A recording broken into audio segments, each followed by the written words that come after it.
Good evening, students. My name is Sagar Sasmal. I am going to teach the lesson motion and time. Now, what is motion? इसे समझने के लिए पहले हम देखेंगे दो ऑब्जेक्ट के सहारे। और ये एक ऑब्जेक्ट है जो स्टेशनरी ऑब्जेक्ट है, और ये ऑब्जेक्ट है। ये ऑब्जेक्ट क्या करेगा, अपनी पोजीशन चेंज कर रहा है with respect to the stationary object. Then we can say that the object which change the position is in motion. अब मोशन की डेफिनेशन फिर क्या होगी? Motion when an object changes its position with respect to a stationary object is called motion. Motion दो तरीके की होती है, एक होता है यूनिफॉर्म मोशन और एक होता है non uniform motion. Uniform motion में क्या होता है कि ऑब्जेक्ट इक्वल डिस्टेंस जाता है इक्वल इंटरवल्स ऑफ टाइम में। इसका मतलब क्या है, इसका जो स्पीड है वो कांस्टेंट है, और इसका अगर हम ग्राफ बनाएं तो ये ग्राफ स्ट्रेट लाइन शो करेगा। जबकि नॉन यूनिफॉर्म मोशन में क्या होता है, अनइक्वल डिस्टेंस ट्रेवल करता है ऑब्जेक्ट इक्वल टाइम में, जिसके वजह से क्या होता है कि जो ग्राफ बनता है वो सीधा नहीं बनता, वो स्ट्रेट नहीं बनता, और इसी चीज को कहते हैं नॉन यूनिफॉर्म मोशन। अब हम एक पढ़ेंगे ऑसिलेटरी मोशन के बारे में। ऑसिलेटरी मोशन में क्या होता है, मान लो ये एक बॉब है, इस बॉब को हमने मीन पोजीशन से इसे एक्सट्रीम पोजीशन तक ले गया, और फिर इसे हम जैसे ही छोड़ेंगे तो ये मूव करेंगे।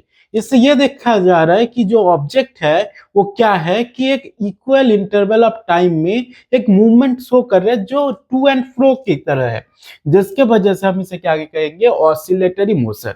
अब ऑसिलेटरी मोशन में एक ऑसिलेशन कैसे समझेंगे कि ये एक ऑसिलेशन कर रहे हैं? इसके लिए सबसे पहले एक्सट्रीम पोजीशन में ये जाएगा, फिर ए पोजीशन में जाएगा, उसके बाद ओ में आएगा। तो इससे पता चलता है कि ये इसमें वन ऑसिलेशन कंप्लीट किया है। आज के लिए इतना ही, थैंक यू। हमें ये तो पता चल गया कि ऑसिलेशन होता क्या है। अब हम पढ़ेंगे टाइम पीरियड के बारे में। टाइम पीरियड क्या होता है, एक ऑसिलेशन को कंप्लीट करने में जितना टाइम लगता है उसे क्या कहा जाता है, टाइम पीरियड। अब हमें एक क्वेश्चन गिवन है जिसमें ये लिखा हुआ है कि a simple pendulum takes 32 second to complete 20 oscillation. अब क्या है, 32 सेकेंड लेता है एक सिंपल पेंडुलम कितने ऑसिलेशन कंप्लीट करने के लिए, 20 ऑसिलेशन कंप्लीट करने के लिए।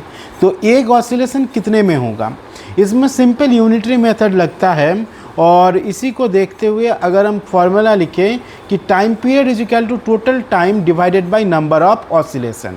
टाइम कितना दिया गया है हमें गिवन 32 सेकेंड्स, और ऑसिलेशन कितने गिवन है 20।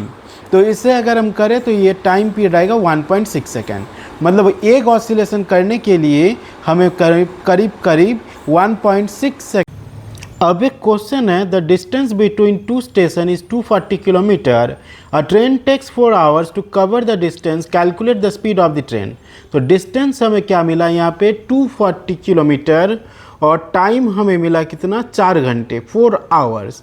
अब हम देखेंगे इसमें क्या मांग रहे हैं, हमें स्पीड निकालना है। तो स्पीड निकालने के लिए क्या करना है, डिस्टेंस बाय टाइम का फॉर्मूला लिखना है।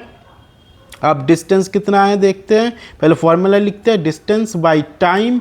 अब क्या है, स्पीड लिख की, अब जो न्यूमेरिक वैल्यू है वो पुट करते हैं, जो है 240 किलोमीटर, कितने हैं 240 किलोमीटर डिवाइडेड बाय कितना टाइम, जो 4 आवर्स है, और इसको अगर हम कैलकुलेट करेंगे तो हमें मिलेंगे कितने ना 60 किलोमीटर पर आवर।